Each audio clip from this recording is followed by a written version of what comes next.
Hello friends, welcome back to my channel. Today I'm reviewing the first 8 tracks of the lockdown sessions by Elton John. I'm using my own grading system as usual, 1 to 10.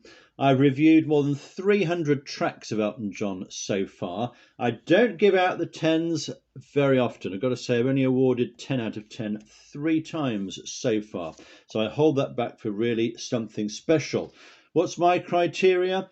Do I enjoy this track? That's all I'm saying. Do I enjoy this track? I don't care what the critics say. I'm interested in what they say, of course, but it doesn't affect my rating. It's purely an enjoyment rating. And of course, I'm a big fan of Elton John. So I've already made an introductory video about the background to this album. So I'm going to plough straight on now and look at the first track. So track number 1 is Elton's duet with Dua Lipa called Cold Heart. This is produced by Panau, who worked with Elton 10 years ago on the Good Morning to the Night album. Now what we have here is little clips from 4 of Elton's songs: Sacrifice, A Rocket Man, Kiss the Bride, and Where's the Shiraz. Interesting choice, especially that 4th one. Now, what do we think about little clips being put together? Well, Elton clearly likes it, and if this brings his music to a new audience, then where's the problem with that? Dua Lipa is an English singer-songwriter, a Brit Award winner, a very successful artist in her own right. So it'd be interesting to see what her fans make of Elton's music. Do we like bits of his songs being taken out and put back together with other ones? I must admit, I would prefer to hear the original songs as they were intended by Elton. But, you know, we can't really object to this sort of thing happening if more people listen to his music in this way. You can imagine what other songs can be put together. You know, The Bitch Is Back with Sorry Seems to Be the Hardest Word. And a bit of Bite Your Lip, Get Up and Dance. I don't know what else you could fit together in a way. It's not to my taste, but other people will like it. And to me, we're kind of dipping our toes a little bit into the territory occupied by Victim of Love. Do we want to go back to that? I'm not sure. So this isn't a song I'm going to be listening to very much, although I accept other people will. So I'm going to award this one a 2 out of 10 start. Now, track number 2 is called Always Love You. Now, does this contain the first F word ever on an Elton John track? You can discuss that one and let me know your thoughts below. Now, this is a collaboration with Young Thug, an American rapper, and the Trinidadian-born rapper and singer Nicki Minaj, who I must admit I have heard of. So that's something, isn't it? Now, there's a whole team of 7 writers involved in putting this together. And Elton actually rejoices in this in his notes, saying it's a song full of people not expecting what they're hearing. Well, that's true. They all seem to be having a great amount of fun here. And this started off as a song by Elton, and then the others came in and collaborated on it. Young Thug sort of changed the order of things. Because it got a male and female voice in it, they needed Nicki Minaj to come in. And it all seems to work together reasonably well. There's a piano intro from Elton. His voice has been treated a little bit electronically. You know I don't like that, but okay, some of the people do. There's some curious harmonies going on here. The song is really about a relationship going wrong. And Elton's part is actually quite decent, quite catchy in this. So I do like that part of it. Now, of course, what we don't have here on this booklet is any lyrics.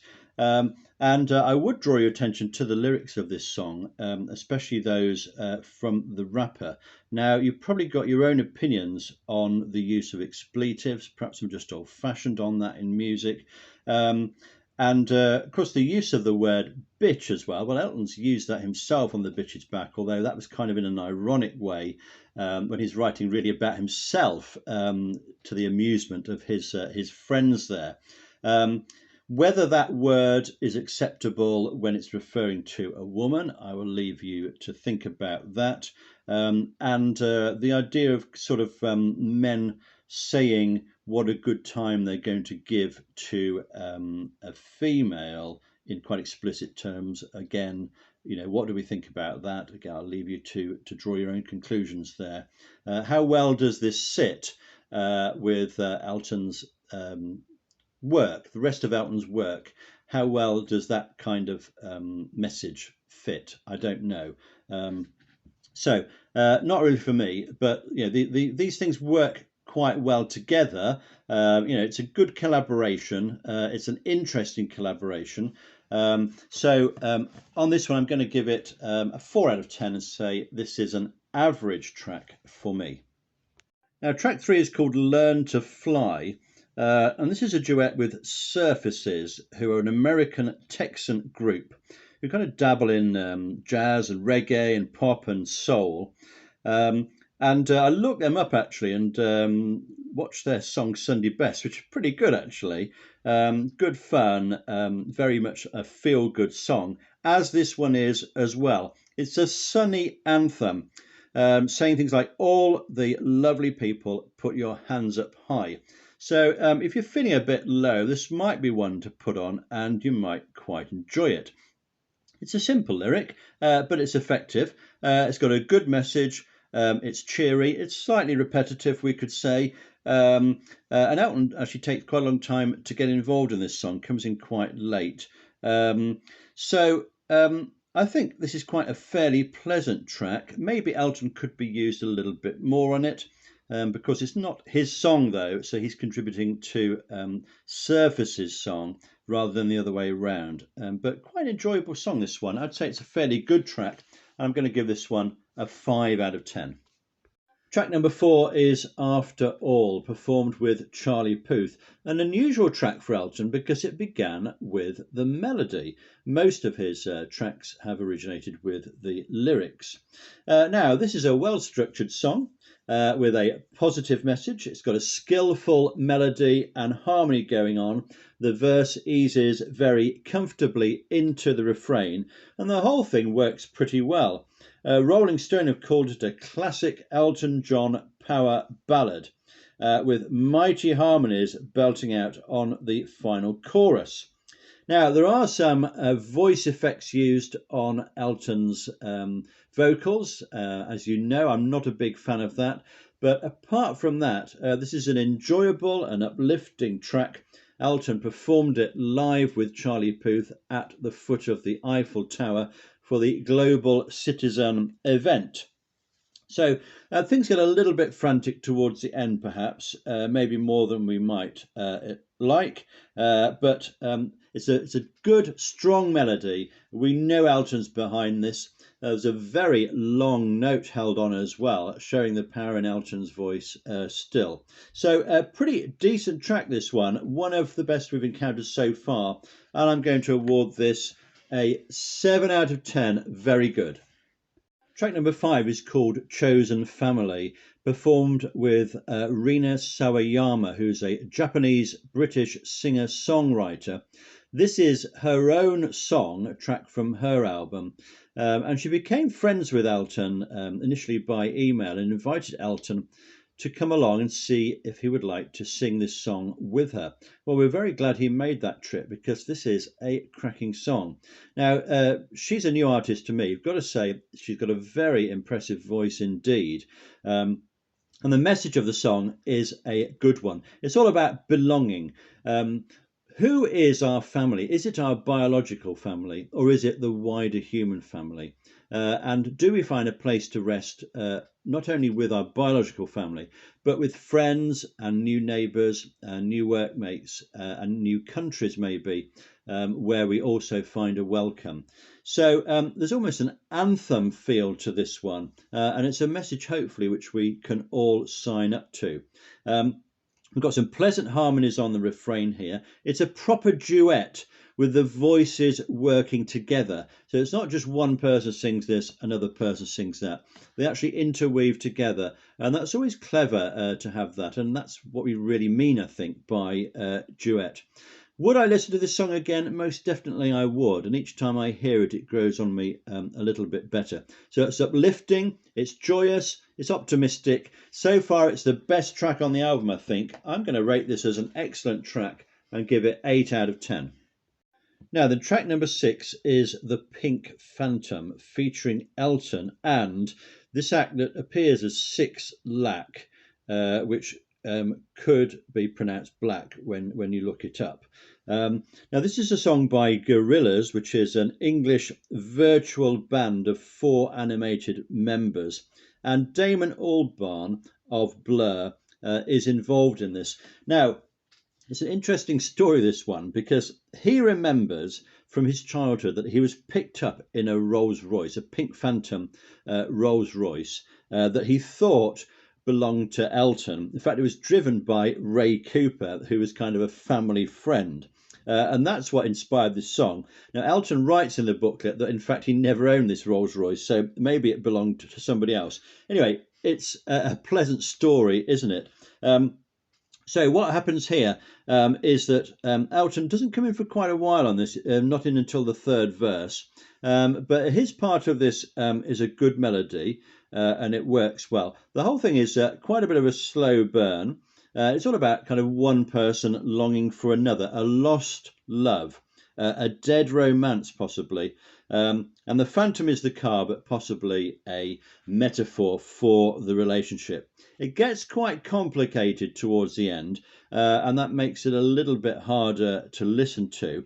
But I like the story behind this. As you know, I do enjoy story songs, and of course Bernie Taupin is great at those story songs. So I'd rate this as a fairly good track.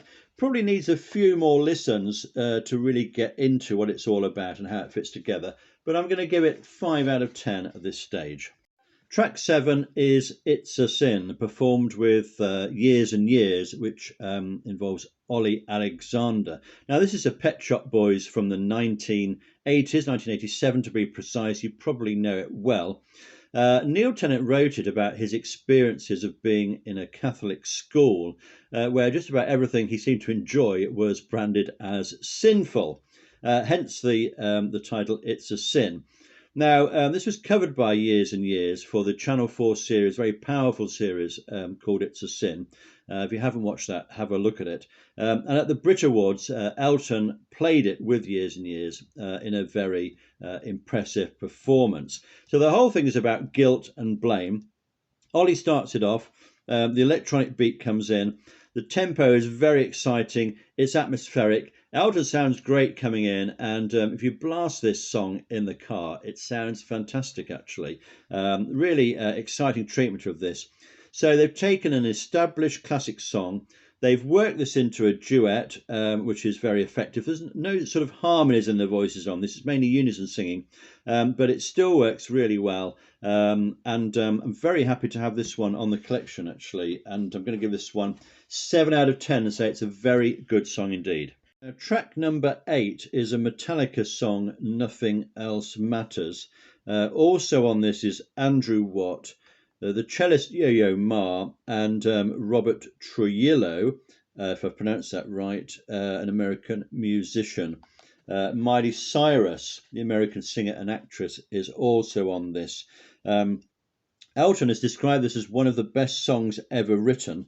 Got to say, I'd never heard it before, this one. I'm not a follower of Metallica, but it's clearly got a lot of following, a lot of support, this song. It's a very noisy rock song, maybe a little bit overblown and perhaps not the normal territory for Elton John fans. You may be a Metallica fan yourself, so I'd be interested in your view of this song, how you think it's been done. It's clearly a good song. It's well structured, good melody and harmonies.